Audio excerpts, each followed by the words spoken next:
नमस्कार, बहुत स्वागत है आपका इंडिया वॉइस देख रहे हैं आप। मैं हूं आपके साथ शिवम सोनी। सीधे आपको ले चलते हैं जहां पर सदन की कार्यवाही शुरू हो गई है।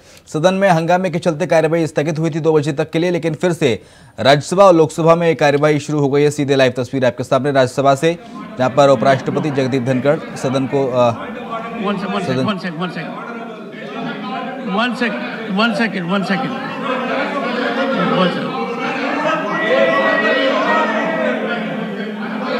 Honorable members,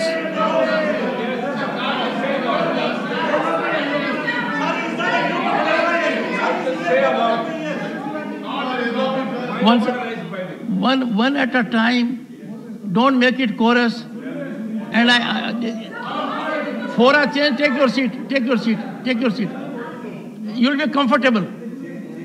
You'll be comfortable. Please take your seat. No. First, the house has to be in order. Please. 1 second. One second. Please sit down. Please sit down. Honorable members, 1 second. Then I'll call you. Honorable members, I do not have an agent in the house who will tell me allow this one to speak or not to speak. This is not a wholesome practice. I find quite embarrassing for me that someone telling me, please allow leader of opposition to speak. That is insult to the chair, also to the leader of the opposition. Someone will say, allow us in it. This is not good. No.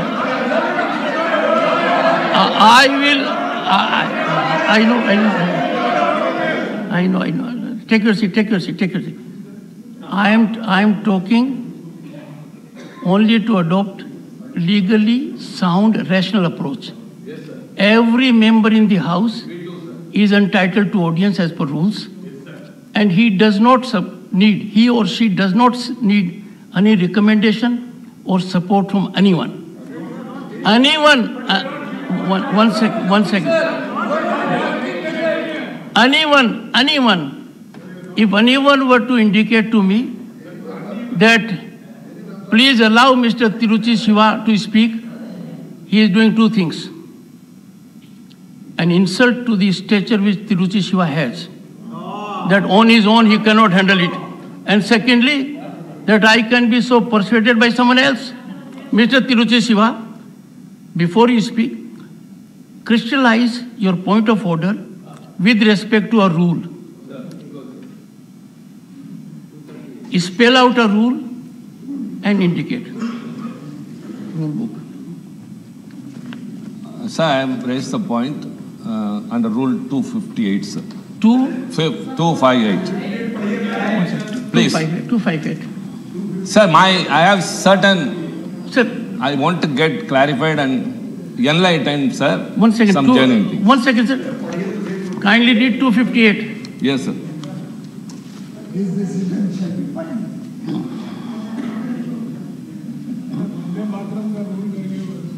बता देंगे sir, सब rule बता देंगे, कोई issue, nothing will be left open-ended. Yes, Mr. Tiruchi Siva, I'm on Rule 258. Please go ahead. Thank you, sir. Sir, the house has to be enlightened, sir, on such. I can't take note of something being said by a member sitting on the chair. And you can take the floor only when I allow.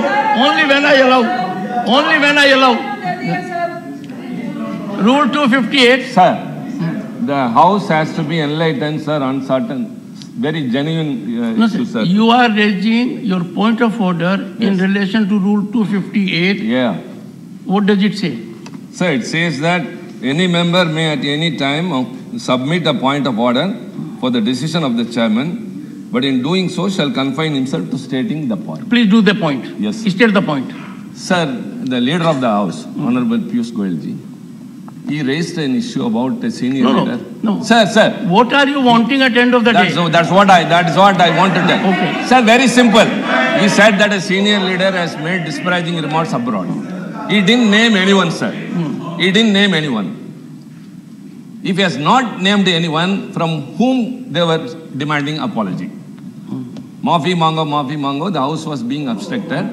When no name was mentioned from whom they have demanded apology. Number two, sir.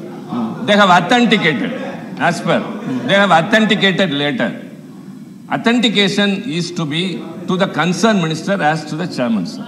As to the Chairman, sir. And he has to do with the concerned minister. Who is the concerned minister? We do not know, sir. What is the authentication? The house has to be enlightened. In what manner it has been authenticated? Sir, we want to know.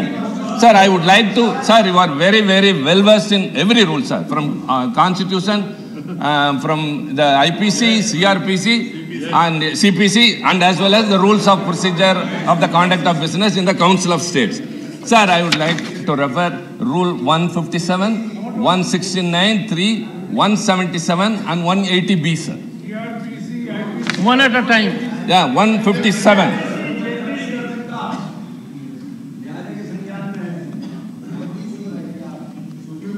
Sir, 157(4). In order that a resolution may be admissible, it shall satisfy the following conditions. One second. Mr. Tiruchi Shiva, you are a very senior member of the House. One second. You are a very senior member of the House. तो राज्यसभा की कार्यवाही live देख रहे थे आप। अगली खबर का रुख कर लेते हैं। झारखंड से खबर है जहां पर शिक्षा मंत्री जगन्नाथ महतो का निधन हुआ है। चेन्नई स्थित एमजीएम अस्पताल में निधन हुआ। काफी लंबे समय से बीमार चल रहे थे जगन्नाथ महतो। निधन पर 2 दिवसीय राजकीय शोक मनाने की घोषणा की गई है। 6 और 7 अप्रैल को शोक मनाने का निर्णय लिया गया है। निधन के कारण कैबिनेट बैठक स्थगित हुई है। आज शाम 4 बजे होने वाली थी कैबिनेट की बैठक। तो चेन्नई स्थित एमजीएम अस्पताल में निधन हुआ। आखिरी सांस उन्होंने ली। लंबे समय से बीमार चल रहे थे जगन्नाथ महतो। आज शाम 4 बजे कैबिनेट बैठक होने वाली थी और कैबिनेट बैठक आज शाम 4 बजे होने वाली थी। चेन्नई स्थित एमजीएम हॉस्पिटल में उन्होंने अंतिम सांस ली। झारखंड के शिक्षा मंत्री जगन्नाथ महतो का निधन हुआ है।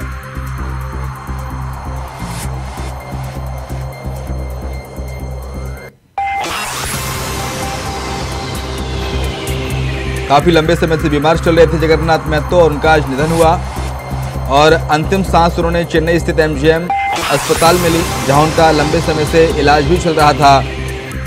जगन्नाथ महतो नहीं रहे।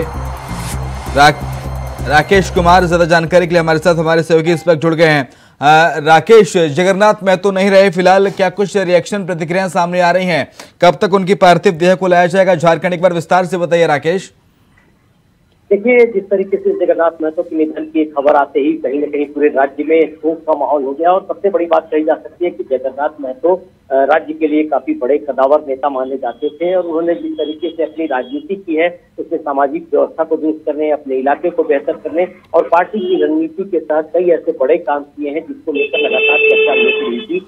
शिक्षा मंत्री बनने के बाद से उन्होंने कई ऐसी समस्याएं थी जो लंबे समय से चल रही थी, उसको आगे बढ़ाने की कोशिश की है। तो फिलहाल उनका निधन हो गया है, शोक का माहौल है और हो सकता है कि देर शाम तक उनके पार्थिव शरीर से सबसे पहले भांति लाया जाएगा और इसके बाद से तय किया जाएगा कि आखिर अंतिम संस्कार कब कर रहा है। जी राकेश, जिस तरह से उनका अभी निधन हुआ, हालांकि ऐसी खबर है कि कोरोना उनको हुआ था, लंग्स में इन्फेक्शन था, तो हार्ट ट्रांसप्लांट हुआ, इसके चलते काफी समय से बीमार चल रहे थे और उनका निधन हुआ है।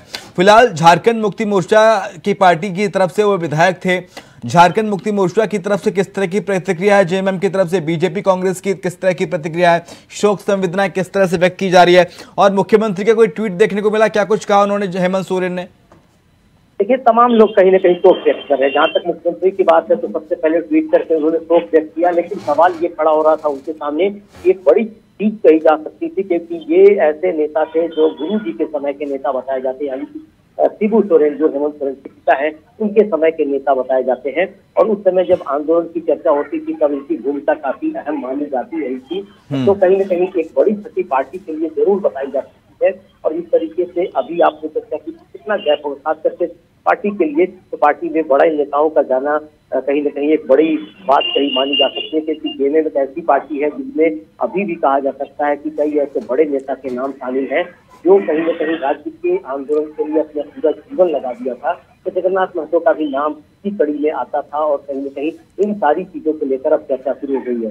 साफ तौर पे लगता है कि उनकी क्षति को अभी भरपाई तुरंत नहीं किया जा सकता है। हेमंत सोरेन ने ट्वीट करके शोक व्यक्त किया है। तमाम राजनीतिक दल के लोगों की तरफ से प्रतिक्रियाएं आ रही है, चाहे विपक्षी पार्टी बीजेपी आजसू हो या फिर कांग्रेस की तरफ से जो सहयोगी पार्टी है उनकी तरफ से हो, तमाम बड़े नेता वोट व्यक्त कर रहे हैं और उनकी कहीं ना कहीं कमी फलती नजर आ रही है। जी ठीक है, लेकिन खबर ये मिल रही है कि कल उनका जो पार्थिव शरीर है वो रांची लाया जाएगा 7 अप्रैल को, और रांची के बाद उनके वहां पर विधानसभा रांची में दर्शन किए जाएंगे, अंतिम दर्शन, और अंतिम दर्शन के बाद श्रद्धांजलि हेतु लाया जाएगा ये शरीर। और 14 मार्च को विधानसभा का बजट सत्र भी है, और बजट सत्र के दौरान हालांकि उनकी अचानक तबीयत खराब हो गई थी, लेकिन कल 7 अप्रैल को उनका जो शरीर है वो लाया जाएगा रांची।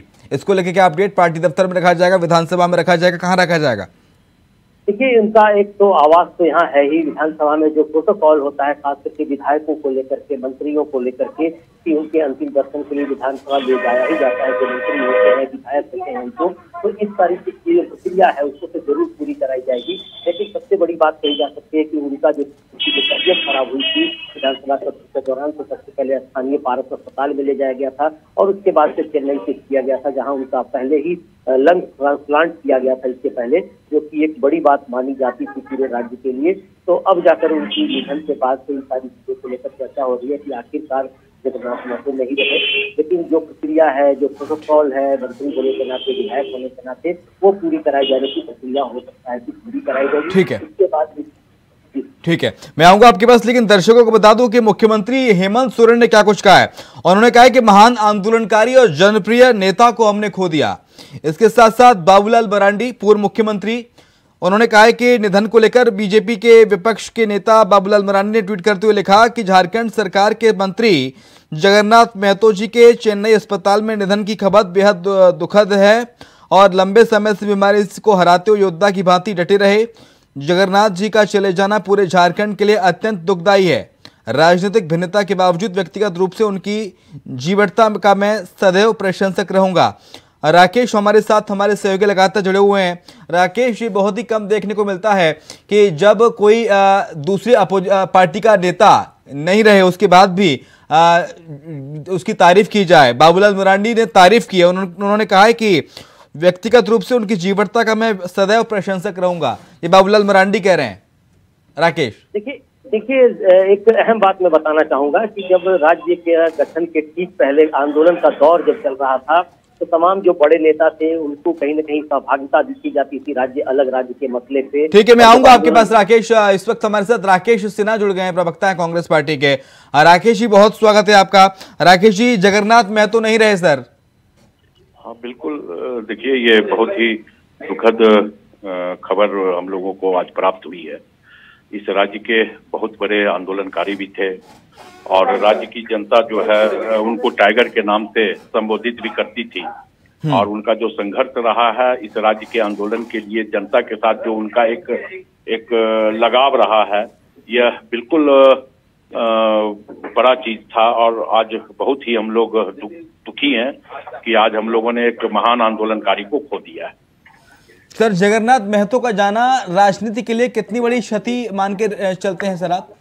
नहीं, स्वाभाविक तौर पे जगन्नाथ महतो जी का जाना बहुत बड़ी क्षति है। हाँ, क्योंकि इस राज्य की लड़ाई में उनकी जो भूमिका रही है वो भूमिका सही में बहुत महत्वपूर्ण भूमिका रही है। प्रतुल सहदेव भी जुड़ गए, भाजपा प्रवक्ता इस वक्त हमारे साथ। बहुत स्वागत है प्रतुल जी आपका। प्रतुल जी, जगन्नाथ महतो आज हम सबको छोड़ के चले गए, हम सबके बीच नहीं रहे सर। ये देखिए, ये पूरे समाज के लिए बहुत बड़ी क्षति है, बहुत अपूर्णीय क्षति है। पक्ष विपक्ष सभी मिलकर, उन्हें टाइगर कहा जाता था प्यार से, तो टाइगर अब हमारे बीच नहीं लौटेगा। ये बहुत मर्माहत करने वाली खबर है। वो आंदोलनकारी थे, वो बहुत बार पार्टी लाइन से भी हटकर आदिवासी मूलवासियों के हित में बातें किया करते थे। शिक्षा मंत्री थे, काफी कोशिश की थी उन्होंने शिक्षा व्यवस्था को सुधारने की। एक जिंदा दिल इंसान थे। ऐसे इंसान आपको बड़े कम मिलेंगे पॉलिटिक्स में। जो बोलते थे वो मीन करते थे और बहुत साफ। ठीक है, मैं आऊंगा आपके पास। प्रतुल सहदेव, आप बने रहिए, मैं आऊंगा आपके पास। राजेश ठाकुर हैं, प्रदेश अध्यक्ष हैं कांग्रेस के, पीसीसी चीफ। राजेश ठाकुर साहब, बहुत स्वागत है सर। हमारे साथ जगन्नाथ महतो नहीं रहे सर, गुजर गए। राजेश ठाकुर साहब,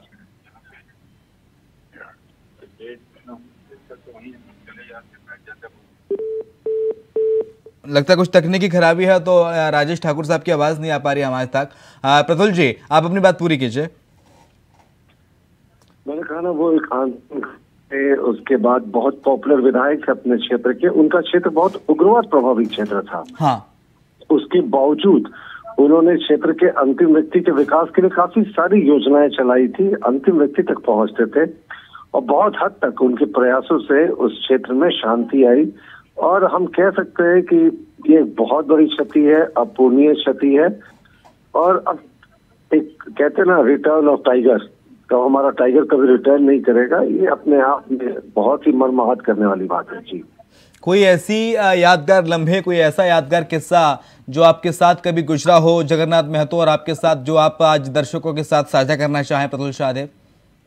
बिल्कुल, देखिए मेरे पिताजी भी झारखंड आंदोलनकारी थे, जस्टिस एलपीएन शाहदेव, उनके नाम पर राज्य सरकार ने मेरे गांव के स्कूल का नामकरण किया था। उस स्कूल में, वो सरकारी स्कूल था, तो justice LPN Shahdeo memorial school में काफी परेशानियां आ रही थी। टीचर्स की सही संख्या में नियुक्ति नहीं थी और आधारभूत संरचना की भी कमी थी। तो मैं अपने गांव के मुखिया और सभी लोगों के प्रतिनिधिमंडल के साथ उनसे गया। उन्होंने तुरंत उसी समय शिक्षा सचिव को आदेश देकर तत्काल टीचर्स की नियुक्ति कराई। तो और उस क्षेत्र में, मैं जिस क्षेत्र से आता हूँ वो आदिवासी बहुल, बहुत अति उग्रवाद प्रभावित क्षेत्र है लातेहार का। तो उस समय उन्होंने जो तुरंत एक्शन लिया वो कभी भूल नहीं सकता। तो व्यक्तिगत रूप से भी मैं कृतज्ञ हूँ उनके लिए हमेशा। जी ठीक है, आऊंगा आपके पास प्रतुल जी। राजेश ठाकुर हमारे साथ जुड़ गए। राजेश जी, जगन्नाथ महतो सर हमें छोड़ के चले गए, हम सबके बीच नहीं रहे सर। जी, बहुत ही दुखद खबर है और हमने आज एक अपने कद्दावर नेता को खो दिया है। लगातार वो संघर्षरत रहे, जीवन में जब तक जिंदा रहे तब तक आप देखे किस तरह से कोरोना पर उन्होंने विजय पा करके, और लगातार उसके बाद भी वो कभी चुप नहीं बैठे, लगातार काम करते रहे। कोरोना के दौरान भी लोगों से मिलते रहे और उसी कारण से कोरोना का भी उन पर कहर हुआ और आज अंततः उनके निधन की सूचना प्राप्त हो रही है। निश्चित रूप से ऐसे समय में हम लोग बहुत कुछ नहीं कह पाएंगे, क्योंकि वो हमारे जिला से संबंध रखते थे, बोकारो जिले से, और एक क्रांति वाले नेता माने जाते थे। लगातार विस्थापन की लड़ाई हो, गरीब मजलूमों की लड़ाई हो, लड़ने का उन्होंने काम किया। फिर देखिए, आप लोग वहीं नहीं जाइएगा बॉस, तो नहीं होगा। आप सभी मेरा हाथ अभी, हेलो, हाँ जी सर, जी सर, हाँ, तो ये बहुत ही दुखद खबर है और इस पर आप सब जानते हैं, सभी झारखंड। अमूमन सर ऐसा होता है कि विपक्ष सत्ता पक्ष के नेताओं की तारीफ बेहद ही कम करता है, लेकिन बाबूलाल मरांडी ने कहा है, उन्हें योद्धा की संज्ञा दी है। उन्होंने कहा है कि राजनीतिक भिन्नता के बावजूद व्यक्तिगत रूप से उनकी जीवटता का मैं सदैव प्रशंसक रहूंगा। देखिए, जब भी निधन होता है तो निश्चित रूप से चाहे पक्ष के लोग हो चाहे विपक्ष के लोग हों, सभी लोग उनकी जो गुण होते हैं उसकी प्रशंसा करते हैं। उस क्रम में उन्होंने कहा होगा, इसको बहुत राजनीतिक दृष्टिकोण से नहीं देखना चाहिए, पहले और बाद की बात में फर्क आएगा। लेकिन सर जितने भी नेताओं से हमने बात करने की कोशिश की तो सार निकल के यह है कि राजनीतिक मनभेद था, लेकिन मतभेद था, लेकिन मनभेद नहीं था किसी से। सरल व्यक्ति थे, वो सबका ख्याल रखते थे और उस कारण से उनका ही। लेकिन सर चलते चलते आपसे आखिरी सवाल राजेश जी, कोई ऐसा यादगार लम्हा जो आप साझा करना चाहें दर्शकों के साथ? नहीं, हम लोग लगातार उनके साथ रहे हैं और देखे हैं कि किस तरह से सहजता के साथ सबको स्वीकार करते थे, सबकी बातों का ध्यान रखते थे। कोई व्यक्ति कुछ कहता था तो उसकी जरूर सुनते थे और सच पूछिए तो इस वक्त में बहुत कुछ कहने की स्थिति में भी नहीं हूँ। बिल्कुल सर, हम समझ सकते हैं राजेश जी, हमारी संवेदनाएं हैं आपके साथ। बहुत शुक्रिया इंडिया वॉइस पर जुड़ने के लिए और अपनी बात रखने के लिए, बहुत शुक्रिया राकेश जी। प्रतुल शाहदेव भी हमारे साथ जुड़े हुए हैं। प्रतुल शाहदेव, हम जैसे जैसे नेताओं से बात करते जा रहे हैं, उनका कहने का मतलब यह है कि राजनीतिक मतभेद था लेकिन मनभेद नहीं था। एक नेता का, एक मंत्री का इस तरह का रवैया होना बहुत जरूरी होता है राजनीति में। देखिए, विचारधाराओं का मतभेद तो हमेशा होता है, लेकिन बहुत बहुत सरल व्यक्ति थे। हाँ। मैंने आपको कहा ना कि अच्छे लोगों को राजनीति में आना चाहिए। जब जगन्नाथ महतो जी को देखकर लगता था, हाँ, होता ना, अमूमन आप बहुत तेज तरार और उस तरीके के नेचर के होते हैं कि आपको जो एक फरियाद लेकर आता है, आप उसको इतने घुमा देते हैं ना कि उसको समझ ही नहीं आता उसको क्या करना चाहिए। वो बड़े सरल थे। उनके पास जो फरियाद लेकर जाता था तुरंत उसका निष्पादन करने की कोशिश करते थे और जो उनके दिमाग में होता था, दिल में होता था, वही बात उनकी जुबान पे होती थी। वो लच्छेदार भाषा नहीं बोलते थे, बहुत बहुत सिंपल और सहज और सरल व्यक्ति थे। उनका जाना सच में वो जो एक असली झारखंडी होता है ना, सहज सरल, जिसमें छल कपट नहीं हो, वो उसके प्रतीक थे। तो कुछ जानकारी सर मिल पाई है कि पार्थिव देह को कब तक झारखंड लाया जाएगा? कुछ ऐसा आपके पास है आप इनपुट? नहीं, अभी इसके बारे में कोई आधिकारिक सूचना नहीं है। 2 दिन के राजकीय शोक का हमने देखा और वहाँ के हेल्थ मिनिस्टर तमिलनाडु थे, उन्होंने भी जाके शोक संवेदनाएं व्यक्त की। ये बात की भी जानकारी हुई है, उन्होंने भी श्रद्धांजलि अर्पित की है। मुझे लगता है संभवतः आज देर रात तक उनका पार्थिव शरीर आने की उम्मीद है, हालांकि इसके बारे में पुख्ता सूचना नहीं है। वाकई में झारखंड की सियासत के लिए, झारखंड की राजनीति के लिए एक अपूर्णीय क्षति है जगन्नाथ महतो का जाना। हाँ, बहुत शुक्रिया प्रज्वल शाहदेव जी हमारे साथ जुड़ने के लिए, इंडिया वॉइस से बात करने के लिए। राकेश हमारे सहयोगी जुड़े थे। राकेश, आपका भी शुक्रिया हमसे जुड़ने के लिए, अपनी बात रखने के लिए। अगली खबर का रुख कर लेते हैं। प्रयागराज से खबर मिल रही है जहां पर अतीक की पत्नी शाइस्ता की अग्रिम जमानत पर सुनवाई हुई है। एमपी एमएलए कोर्ट में अग्रिम जमानत पर सुनवाई पूरी हो गई है। थोड़ी देर बाद कोर्ट अग्रिम जमानत पर फैसला सुनाएगा। उमेश पाल हत्याकांड में फरार चल रही है Shaista Parveen. MP MLA court से गिरफ्तारी पर रोक की गुहार लगाई गई है।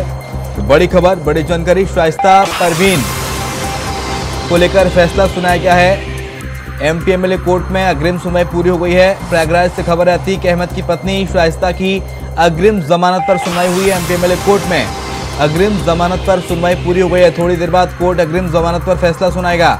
उमेश पाल हत्याकांड में फरार चल रही शाइस्ता परवीन पर सुनवाई हुई है। एमपी एमएलए कोर्ट से गिरफ्तारी पर रोक की गुहार लगाई थी शाइस्ता परवीन ने और जमानत की मांग की थी और जमानत पर ही सुनवाई हुई है। हालांकि थोड़ी देर बाद क्या कुछ सुनवाई हुई है वो भी इनपुट आएगा। इंडिया वॉइस दर्शकों को सबसे पहले पहुंचाएगा उस इनपुट को।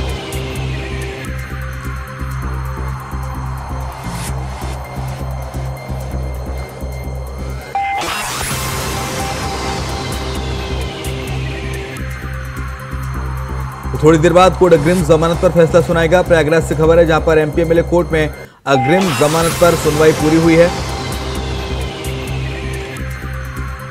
थोड़ी देर बाद कोर्ट अग्रिम जमानत पर फैसला सुनाएगा।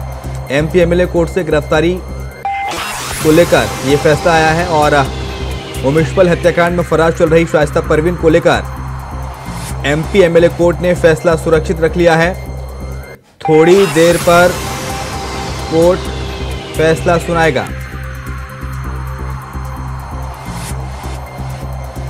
तो सुनवाई पूरी हो गई है।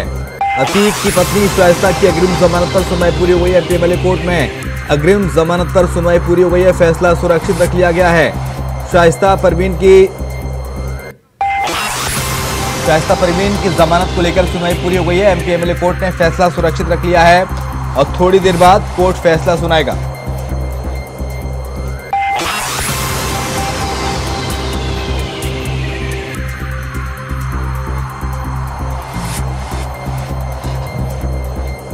तो फैसला सुरक्षित रख लिया है प्रयागराज के एमपी एमएलए कोर्ट ने और थोड़ी देर बाद कोर्ट एमपी एमएलए कोर्ट फैसला सुनाएगा। शाइस्ता परवीन की गिरफ्तारी को लेकर फैसला सुरक्षित रख लिया गया है। और इसी के साथ बुलेटिन में इतना ही। खबरें लगातार जारी हैं।